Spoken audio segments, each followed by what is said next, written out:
Aimables téléspectateurs, merci pour votre fidélité à Star 21 TV, la télévision du 21e siècle. Bienvenue dans votre émission Starcom, une émission qui vous permet d'analyser, de décrypter l'actualité sociopolitique. Ce numéro s'intéresse à la lutte contre le Covid-19 en Guinée, l'état d'urgence sanitaire et le respect des libertés publiques. On évoquera également la situation des droits de l'homme en Guinée ainsi que les dernières violences enregistrées dans les différentes préfectures du pays, notamment à Koya, Doubreka et Kamsar. On s'intéressera aussi aux violences enregistrées avant, pendant et après les élections législatives du 22 mars 2020 dans les villes de Labé et Nzérékoré.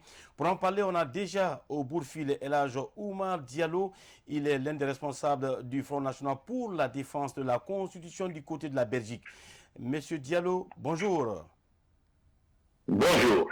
El Hadj, merci d'avoir répondu à notre invitation. Comment se porte le FNDC du côté de la Belgique? Eh bien, le FNDC se porte très bien du côté de la Belgique. Évidemment, vous n'êtes pas sans savoir qu'il y a un petit moment, on était dans une période de turbulence, ce qui est propre à toute organisation humaine. Mais je peux vous rassurer aujourd'hui que cette crise, elle est derrière nous et que nous sommes plutôt dans un esprit de rassemblement. Alors, justement, une plainte du FNDC à la CPI, ou est-ce qu'aujourd'hui, en tant que premier responsable de cette structure du côté de la Belgique, on peut avoir une idée sur le niveau d'avancement de la procédure? Alors, ce qu'il faut savoir, c'est que ce n'est pas d'abord une plainte, hein. Ce qu'il faut, c'est un signalement. Oui. Ce qu'il faut savoir, c'est qu'il y a trois façons de saisir la CPI. D'abord, un État membre décide de saisir la CPI pour des faits survenus sur ses terres ou celles de notre État membre. La seconde façon de saisir la CPI, c'est quand l'un de ses propres procureurs décide, sur la base d'éléments qui sont mis à sa connaissance, de poursuivre une ou des personnes soupçonnées d'être impliquées dans des crimes cités dans ce signalement-là. Et la troisième méthode, ou la troisième façon, et dernière méthode donc, de saisir la CPI, c'est via le Conseil de sécurité. C'était déjà, si vous vous rappelez, le cas du Darfour et de la Libye. Alors, en ce qui concerne le cas de la Guinée, nous sommes dans le second point, c'est-à-dire la deuxième méthode, c'est-à-dire la procédure de signalement. Ce n'est pas une plainte.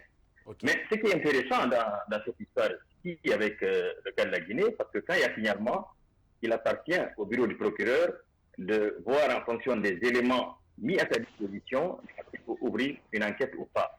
Mais là, on a déjà un fait très important qui nous pousse à dire que le procureur n'aura pas trop de choix que d'ouvrir une enquête sur la situation pour la simple raison que, vous vous souvenez, il y a quelque temps, le gouvernement a réagi à ce signalement, qui n'est même pas une plainte, mais il a réagi. Et le fait que le gouvernement guinéen ait réagi, prouve à suffisance sa disponibilité de coopérer auprès de la Cour pénale internationale. Et je ne vois plus de raison maintenant que la Cour pénale n'ouvre pas une enquête par rapport au dossier guinéen. Oui. Alors, là, je vous parlais d'une procédure de signalement. À quoi fait allusion concrètement pour une précision pour nos millions de téléspectateurs?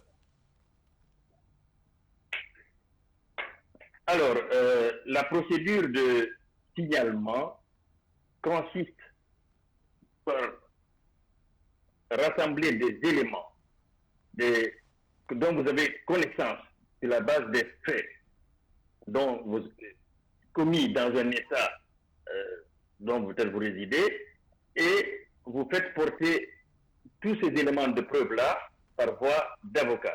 Mais cette procédure de signalement, je vous dis une fois encore, n'est pas une plainte en tant que telle. Okay. C'est la deuxième façon par laquelle la Cour pénale internationale peut justement se saisir d'un dossier, à condition évidemment que ces éléments soient suffisants, que ces éléments soient vraiment de nature à étayer la Cour pour l'obliger à ouvrir une enquête par rapport à la question. Oui. Alors, justement, vous avez parlé de la réaction des autorités guinéennes.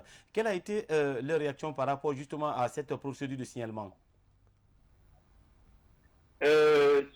En Guinée, je ne sais pas, mais d'après ce que j'ai appris, au niveau de l'ambassade guinéenne en Belgique, il y aurait eu des démarches, notamment vis-à-vis de la Cour pénale, mais aussi d'autres institutions européennes, des démarches allant dans le sens justement de démentir ces faits qui ont été signalés par les avocats des FNDC du procureur de la Cour pénale internationale. Et ça, nous avons des preuves de ces démarches au niveau de l'ambassade guinéenne ici. Et moi, en tant que représentant, nous mènerons aussi les nôtres pour montrer à la Cour pénale internationale, qui est en pratique, la véracité de ces faits-là, puisque nous avons plusieurs organismes indépendants qui ont dénoncé les violences qui ont été.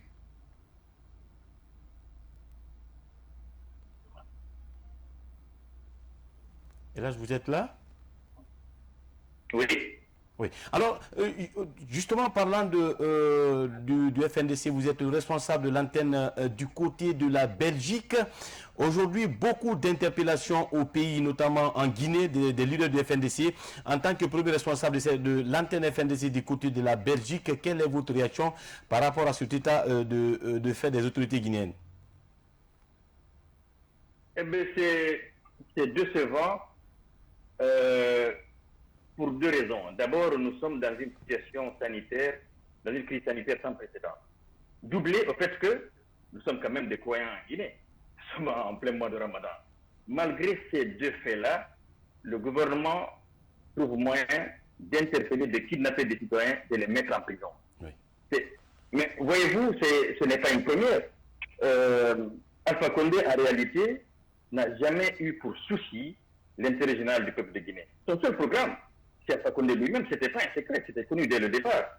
Et c'est pourquoi aujourd'hui, j'aimerais pas être à la place de ceux qui l'ont soutenu pour prendre le pouvoir en Guinée. Parce que pour ceux d'entre eux qui ont une conscience, je pense qu'ils ont aujourd'hui des remords et des regrets. Oui. Alors, justement, en tant que Guinéen résident du côté de la Belgique, vous suivez l'actualité de très près en Guinée. Récemment, des violences ont été enregistrées du côté de Koya, de Doubreka et à Kamsar. En tant que Guinéen résident en Belgique, quelle est votre réaction là-dessus?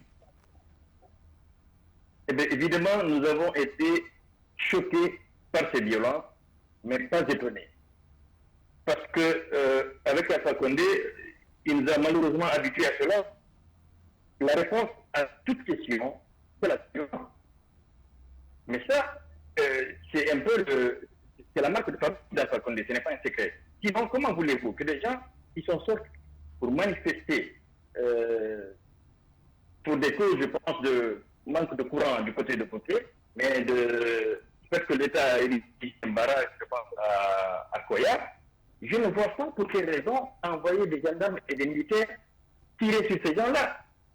Je peux comprendre que l'État ait la volonté de protéger la population. Si c'était la volonté, en tout cas de l'État, si c'était à travers cela que ce barrage-là se passe. Ce qu'on peut comprendre dans une crise sanitaire. Vous savez, dans la gestion des affaires de l'État, une chose est de prendre des mesures, l'autre est d'obtenir l'adhésion du peuple. On ne peut pas, à chaque mesure, envoyer la police, la gendarmerie, pour il faut demander que l'État soit beaucoup plus efficace, de façon à ce que la population se sente concernée. C'est là que l'État a été dans la gestion de cette crise. Voyez-vous, dans tous les autres pays du monde, nous savions déjà des méthodes pour canaliser, réduire la propagation de ce virus, c'est le confinement. Mais les autres ont agi avec méthode et pédagogie, pas avec la force. Ce n'est pas avec la force qu'on va arriver à bout de ce genre de situation. Il faut obtenir l'adhésion de la population. Et pour cela, il faut de la pédagogie, il faut les impliquer, il faut leur expliquer la nécessité de la mesure pour qu'eux-mêmes adhèrent à la mesure. Je ne vois pas pour quel intérêt amener des gendarmes et des policiers alors qu'ils auraient pu utiliser la gendarmerie et la police pour venir en aide à la population à une période aussi cruciale. Oui. Alors, dans une récente déclaration, les leaders du Front National pour la défense de la Constitution en Guinée, justement, déclarent que après la crise sanitaire, les responsables comptent reprendre les rues pour justement continuer à défendre la Constitution. Est-ce que du côté de la Belgique, vous partagez l'avis justement des leaders qui sont en Guinée? Mais, bien entendu, parce que défendre la Constitution, c'est défendre tous les droits constitutionnels, y compris le droit à la santé, y compris le droit à la liberté d'expression. Et donc, défendre la Constitution ne se limite pas au fait de se battre pour uniquement qu'un texte ne soit pas adopté. Non, c'est défendre tous les droits constitutionnels. Et donc, bien entendu, tant que les droits constitutionnels des Guinéens seront violés, le FNDC aura tout son sens et devra continuer ce combat jusqu'au bout. Et d'ailleurs, on a encore aujourd'hui, plus qu'hier, des raisons de continuer ce combat. Parce que si vous voyez ce qui se passe sur le terrain aujourd'hui en Guinée, par rapport à la gestion de cette crise sanitaire, c'est écœurant. Au moment où, dans d'autres pays, tous les chefs d'État sérieux et responsables prennent des mesures pour soulager leur population face à cette situation sanitaire, prenez le cas du Sénégal, de la Côte d'Ivoire, du Rwanda, ce sont des pays qui ont donné même des primes exceptionnelles à tous les ménages. D'autres ont distribué des vivres dans tous les pays pour soulager les gens pendant cette période de confinement. Chez nous, on trouve moyen d'envoyer encore la police et la gendarmerie pour tirer sur des petites populations qui demandaient simplement d'alléger ce barrage-là, parce que n'oubliez pas, si des mesures de confinement pour gérer cette pandémie sont plutôt une bonne chose, mais elles doivent être accompagnées des mesures d'accompagnement. On ne peut pas demander à quelqu'un de se confiner pour se confiner. Ce n'est pas un plaisir de prendre ce genre de mesures. Alors, aujourd'hui, plus qu'hier, le FNDC a tout son sens et devra mener ce combat jusqu'au bout. Et d'ailleurs, a-t-on le choix de faire autrement? Oui. Alors, donc là, je vous déplorez la façon dont cette crise sanitaire est vraiment gérée en Guinée, à distance, bien sûr, à partir de la Belgique.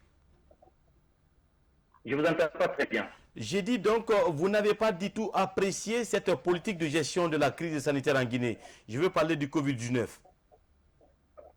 Ben oui, pour deux raisons. La première chose, bon, nous connaissions la faiblesse de notre système de santé. Ce n'est pas un secret. Mais ce qui m'a beaucoup plus touché dans cette gestion-là, c'est d'avoir compris à travers cette crise de la Covid-19, la réalité, que la Guinée n'avait pas tiré les enseignements de l'épidémie à virus Ebola.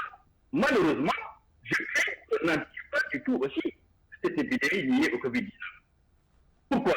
Parce que si on avait tiré les enseignements plutôt de l'épidémie Ebola, la Guinée aurait pu des plans pandémie de façon à ce que pour les crises futures, que nous soyons mieux préparés. Et d'ailleurs, je me souviens, le président de la République même a reconnu que Ebola était une opportunité. Oui. Ben, si c'était une opportunité, avec tout ce qu'on avait eu comme des fonds, je pense qu'ils auraient pu prévoir un plan pandémie de façon à ce que, pour les crises futures, parce que de toute façon, les crises sanitaires, bon, c'est cyclique, tout le monde sait que ça allait revenir, de façon à ce que, en tout cas, dans la gestion de cette crise-là, que nous soyons les meilleurs dans la sous-région, tirant les leçons, évidemment, de ce qui s'est passé. Mais qu'est-ce que nous avons constaté? C'est un Premier ministre qui vient avec un soi-disant plan de riposte, en réalité des choses qu'il a entendues ailleurs, qui viennent répéter à la population guinéenne. C'était écœurant. Oui. Au lieu de prendre des vraies mesures, il vient nous raconter des choses dont tout le monde sait, c'est faux. Prenez simplement la composante sociale de ce plan. Il nous parle de la gratuité des transports publics durant 3 mois. Mais ce qu'il ne nous a pas dit, c'est combien de bus dispose l'État guinéen. Et ces bus-là roulent dans combien de villes en dehors de Conakry. Combien de personnes seront touchées par cette mesure? La deuxième chose, dans cette même composante du plan social, le Premier ministre nous parle de la gratuité des abonnés au tarif social de l'électricité et de l'eau.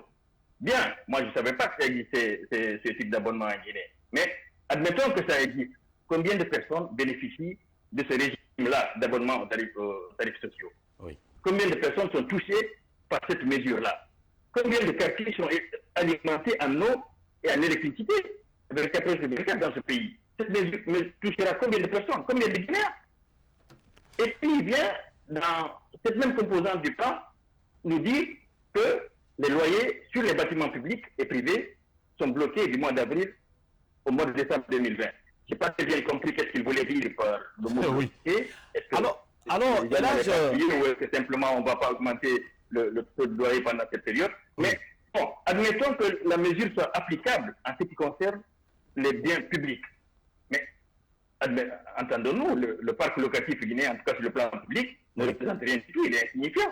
Mais si cette mesure pouvait être appliquée au niveau des bâtiments de l'État, quelle possibilité l'État dispose pour faire appliquer cette mesure dans le parc locatif privé?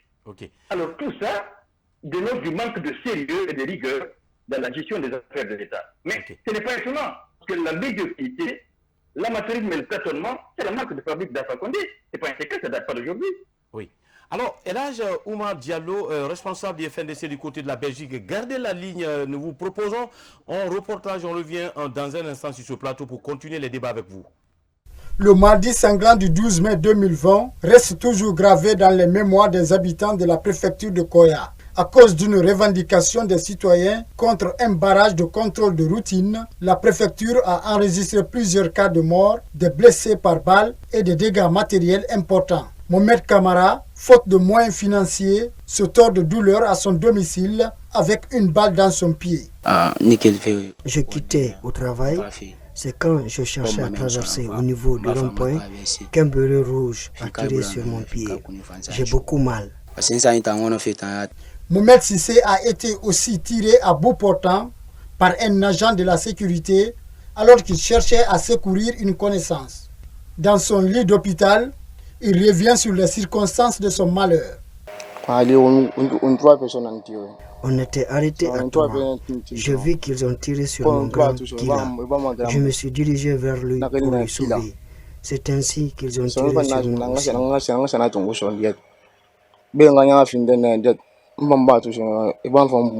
Issus des familles pauvres, ces jeunes bénéficient des soins sur fonds propres de leurs parents, d'où leur cri de cœur à l'endroit des personnes de bonne volonté et aux autorités. Moi, je demande aux autorités de s'occuper de nous qui sont blessés, car ceux qui sont décédés, c'est la volonté de Dieu. Il faut qu'ils nous aident afin qu'on puisse recouvrir notre santé. Les familles des victimes comptent se constituer en partie civile pour poursuivre les acteurs des exactions de Koya. Selon eux, les commanditaires de la répression sont connus par le grand public.